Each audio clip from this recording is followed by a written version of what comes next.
주님의 평강이 오늘 예배에 나오신 성도 여러분의 삶과 가정에 충만하기를 축복드립니다.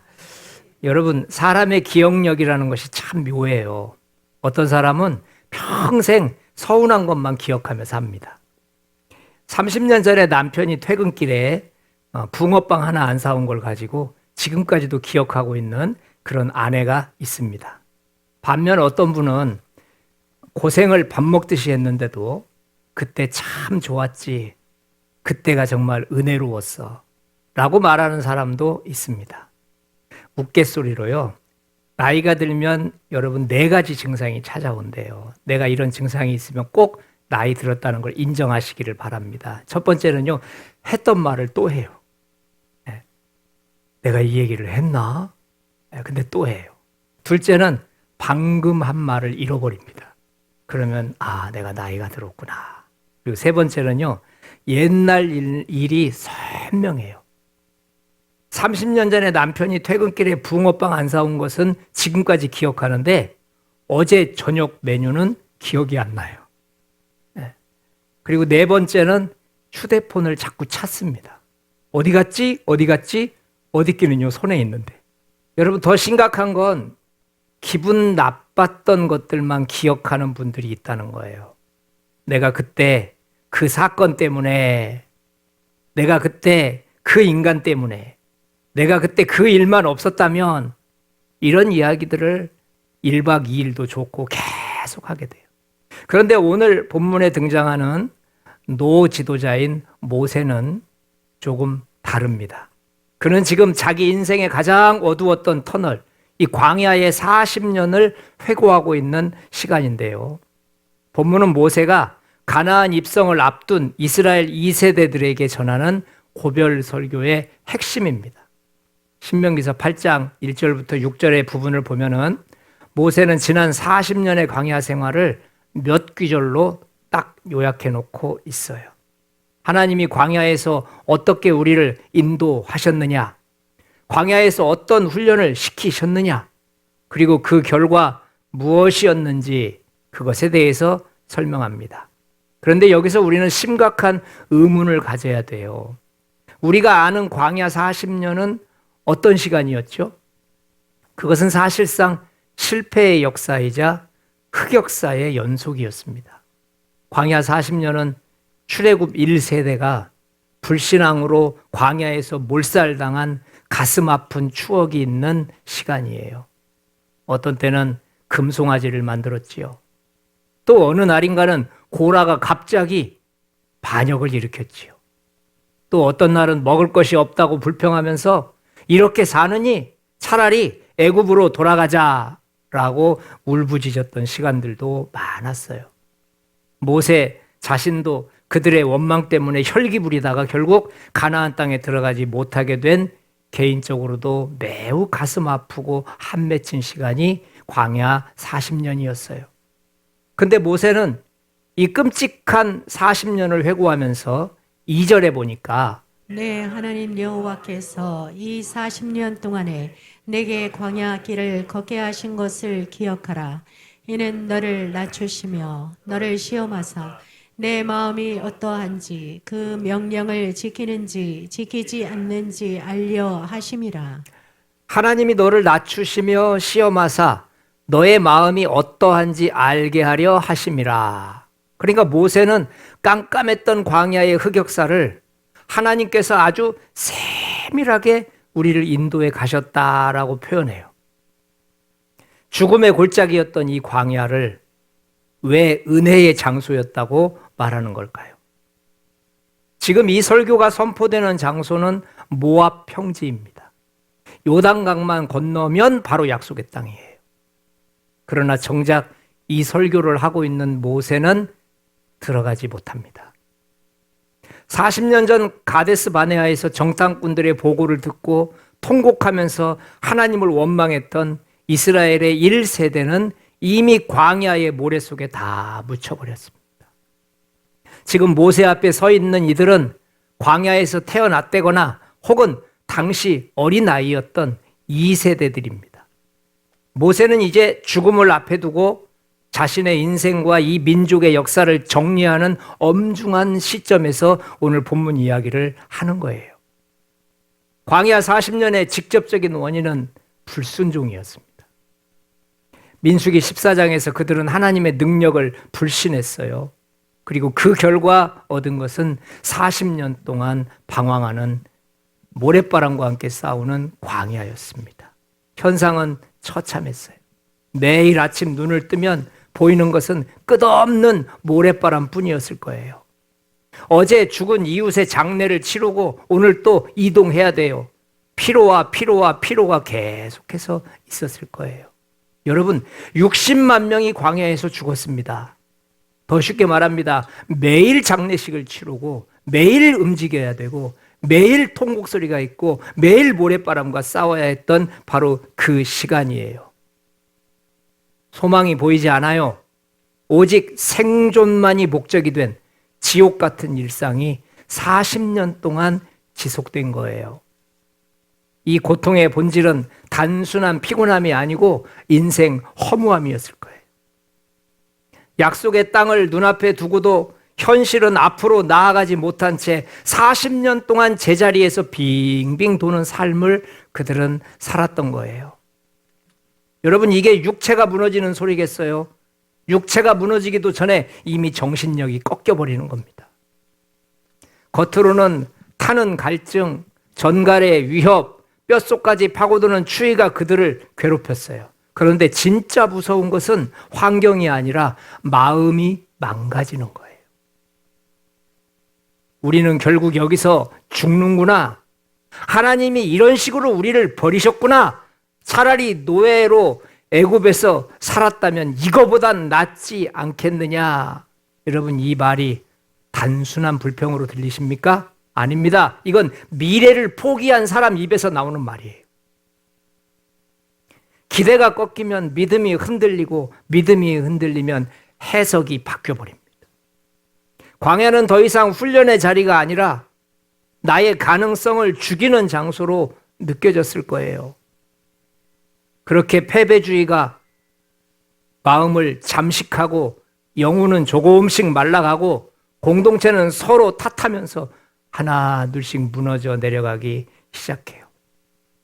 모세 또한 지도자로서 이 완악한 백성을 이끌며 겪었을 고독과 배신감은 말로 다할 수 없는 크기였을 거예요. 그들에게 광야는 축복의 장소가 아니고 저주와 심판의 장소였어요. 그런데 오늘 모세는 이 고난의 흑역사를 하나님이 우리를 교육하시는 과정이었다라고 다시 재해석을 해요. 모세가 2절에서 내 하나님 여호와께서 이 40년 동안에 내게 광야길을 걷게 하신 것을 기억하라.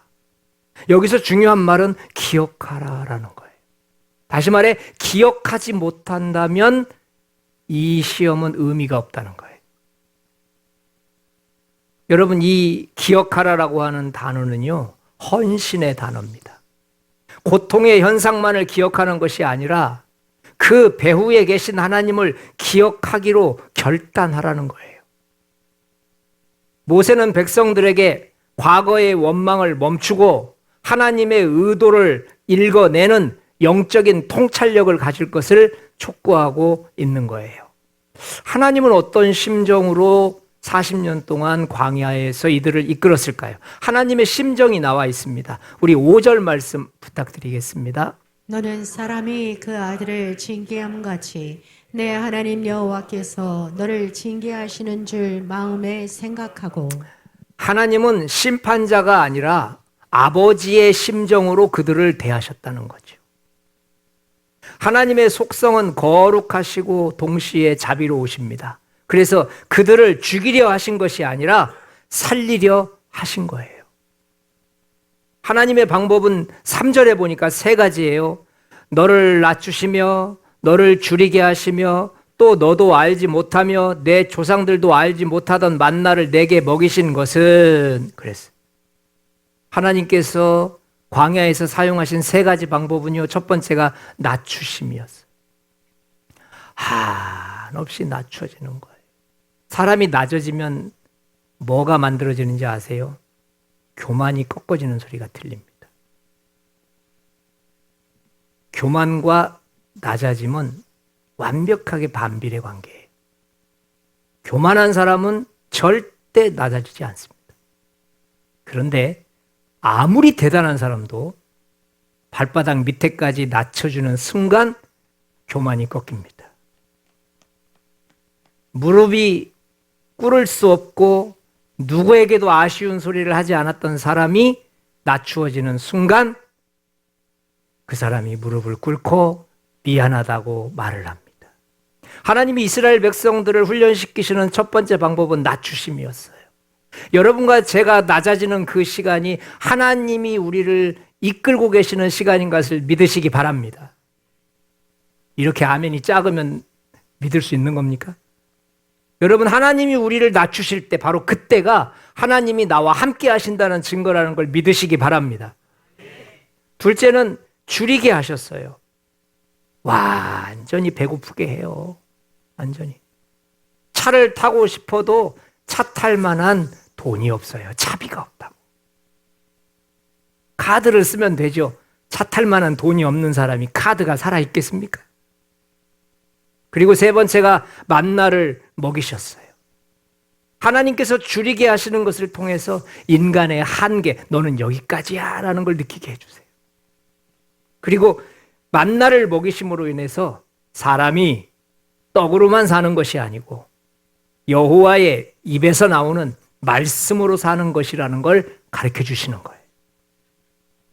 이 훈련에 순응하고 하나님을 기억하는 자는 놀라운 복을 받게 될 줄 믿습니다.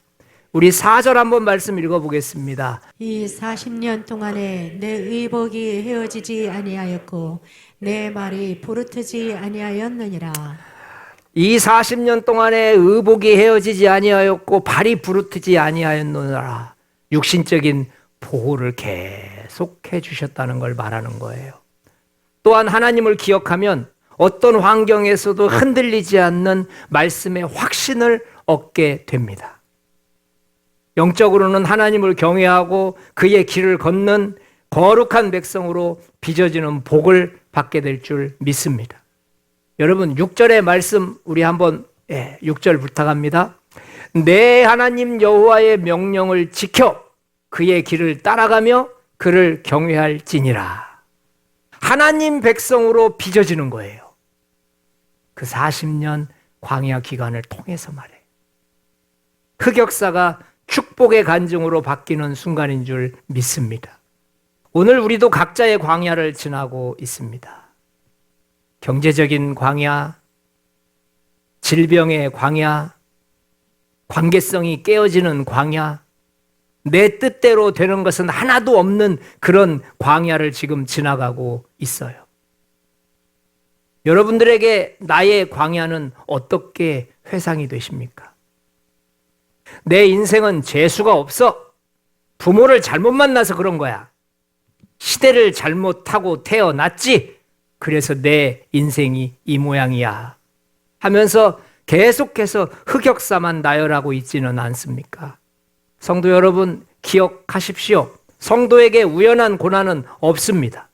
고난은 사고가 아니라 하나님이 다루시는 방법입니다.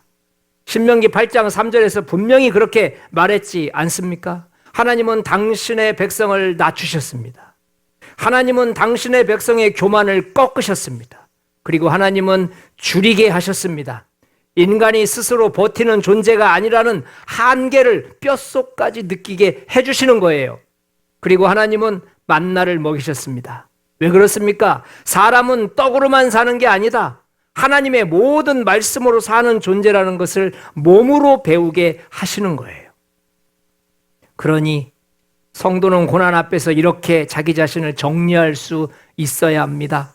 이 일이 왜 나에게 왔는가 이렇게 묻기보다는 먼저 하나님이 지금 내 안에서 무엇을 낮추고 계시는가 여기에 초점을 맞추어야 돼요. 왜냐하면 하나님이 우리를 낮추시는 이유는 모욕하려고 그러는 게 아니거든요. 우리를 낮추시는 이유는 우리를 살리기 위해서 그러는 줄 믿습니다.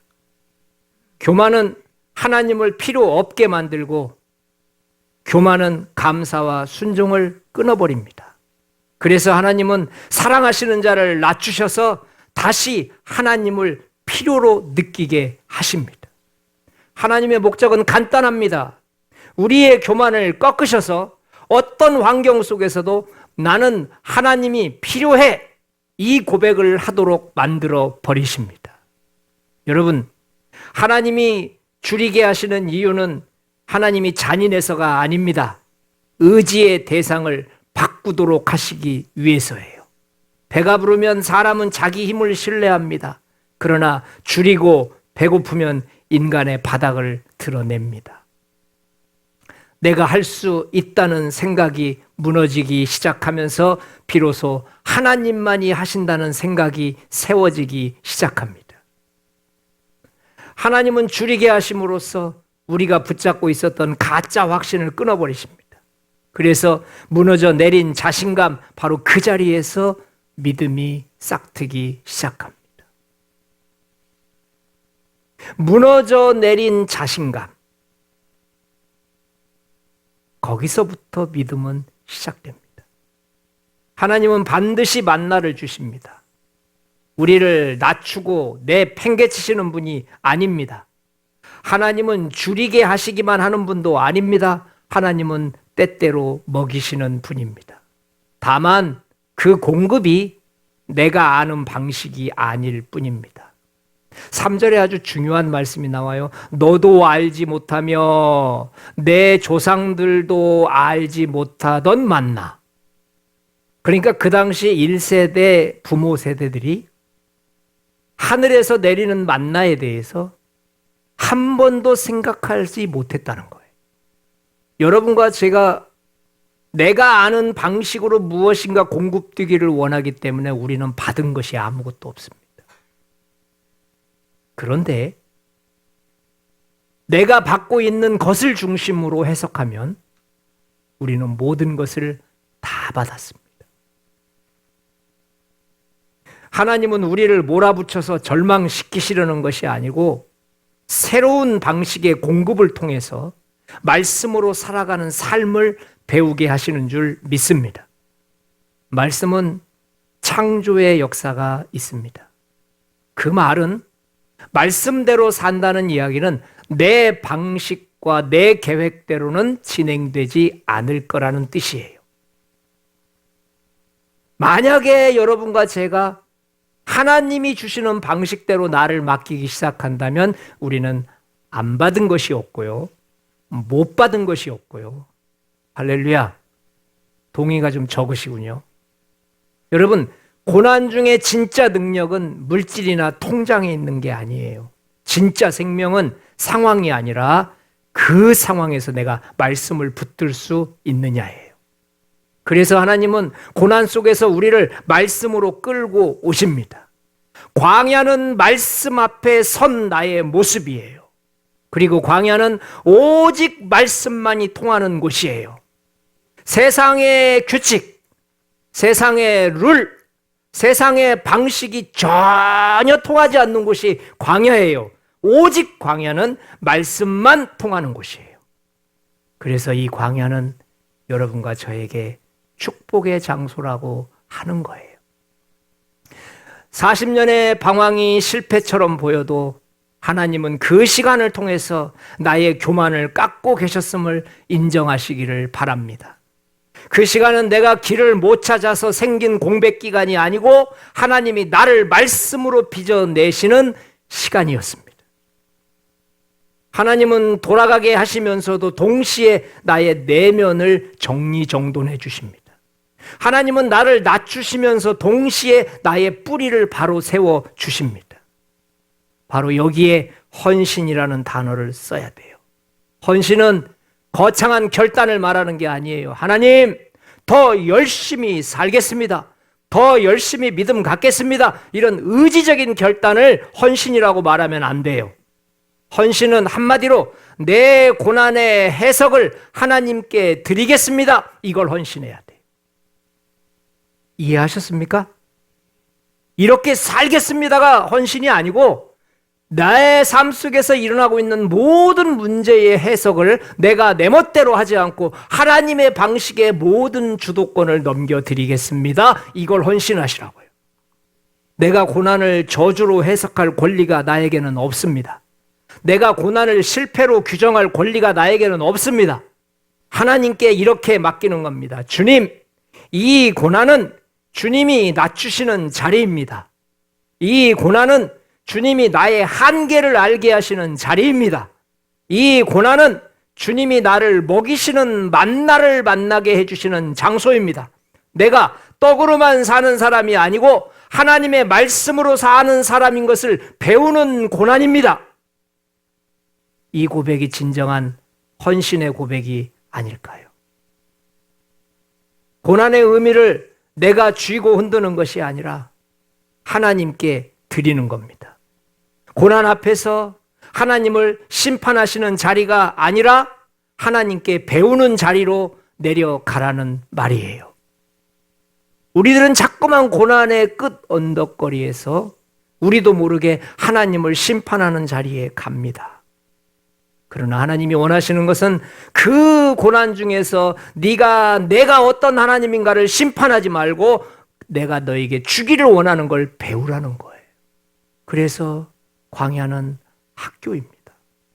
잘 배운 학생이 좋은 성적을 받게 되고 잘 배운 학생이 그 다음 과정으로 넘어갈 수가 있습니다. 여러분, 고난은 실패가 아니라 훈련의 자리가 되었다는 것을 믿으시기 바랍니다. 고난은 방황을 통해서 낭비하는 시간이 아니고 나를 말씀으로 바로 빚어 세우는 시간이라는 것을 믿으시기 바랍니다. 하나님은 지금도 나의 인생에 개입하고 계십니다. 하나님의 심정은 성도들이 고생하는 것을 즐기시는 분이 아닙니다. 하나님은 성도들을 아들로 여기십니다. 징계가 없으면 사생자이기 때문에 그렇습니다. 하나님의 속성은 신실하심 아닙니까? 성도들이 불평할 때도 하나님은 불기둥과 구름기둥을 거두지 않는 분이에요. 하나님은 떡 문제를 건드려 주심으로써 영혼의 문제를 해결하기를 원하십니다.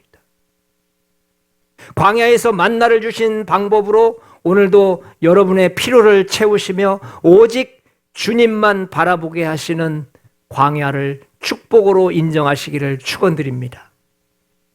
이제 우리는 뭔가를 선택해야 합니다. 광야를 죽지 못해 버티는 시간으로 기억할 것인지 아니면 하나님의 사람으로 빚어진 시간으로 기억할 것인지 이제 우린 선택해야 합니다. 결단의 이유는 명확합니다. 해석이 바뀌지 않는다면 미래가 바뀌지 않기 때문에 그렇습니다. 지금 이 시간 이 광야를 해석하는 그 방법에 의해서 나의 미래가 열리는 거예요. 지금 이곳이 죽지 못해 버티는 광야라면 여러분의 미래는 그렇게 될 겁니다. 그런데 만약에 이 광야가 하나님이 나를 하나님의 사람으로 빚어가는 시간으로 이해를 하고 함께 한다면 여러분들의 미래는 분명하게 하나님이 빚어 주실 것입니다. 오늘 우리가 붙들어야 할 결단의 단어는 바로 기억하라 그리고 여호와를 경외하라 라고 하는 두 단어입니다.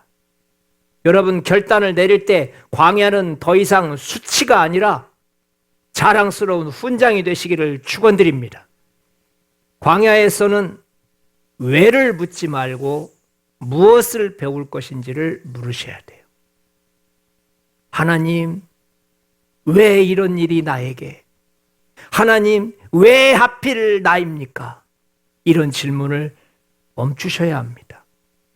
대신 하나님, 이 상황에서 내가 배워야 할 순종은 무엇입니까? 라고 물어보십시오. 광야에서 해야 할 것은 매일의 만나를 먹는 것입니다. 매일매일 말씀을 섭취하는 거예요. 하지 말아야 할 것은 과거의 애굽을 그리워해서는 안 됩니다. 세상의 기준에 사로잡혀서 그때가 좋았지, 그때가 좋았지라고 말하는 불신앙을 끊어버리시기를 바랍니다. 우리는 영적 존재이기 때문에 과거를 추상하면 믿음이 사라집니다. 여러분, 살아있는 생명체에게는 과거는 없습니다. 지금만 있을 뿐입니다. 그리고 지금이 곧 내일이 되는 겁니다. 만약에 우리가 우리 인생의 광야의 원래 뜻을 결단하지 않는다면 우리 인생은 평생 원망과 한숨으로 점철된 흑역사로 끝나고 말 거예요. 광야에서 죽어간 1세대처럼 말입니다. 모세처럼 이 시간을 하나님의 훈련으로 받아들인다면 우리의 삶에는 헤어지지 않는 의복의 복이 임하고 부르트지 않는 발의 복이 임할 것을 믿으시기 바랍니다.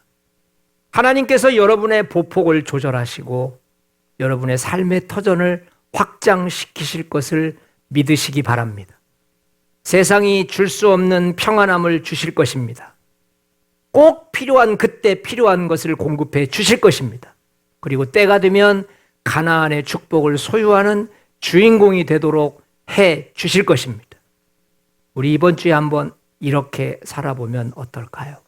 나는 광야 속에서 무엇을 기억하고 있는가? 가장 힘든 사건을 통과하면서 나는 그 사건 속에 숨겨진 하나님의 선한 의도를 볼 수 있어야 해요. 왜라고 하는 질문하지 마세요. 무엇을 배울 것인가를 질문하세요. 원인을 묻지 마세요. 원인은 하나님께서 주신 게 원인입니다. 우린 이미 원인을 받은 자들이라고요. 그런데 왜라고 다시 물어보면 하나님이 원인이신데 그 원인보다 더 원인으로 가라고 하면 답이 있겠습니까?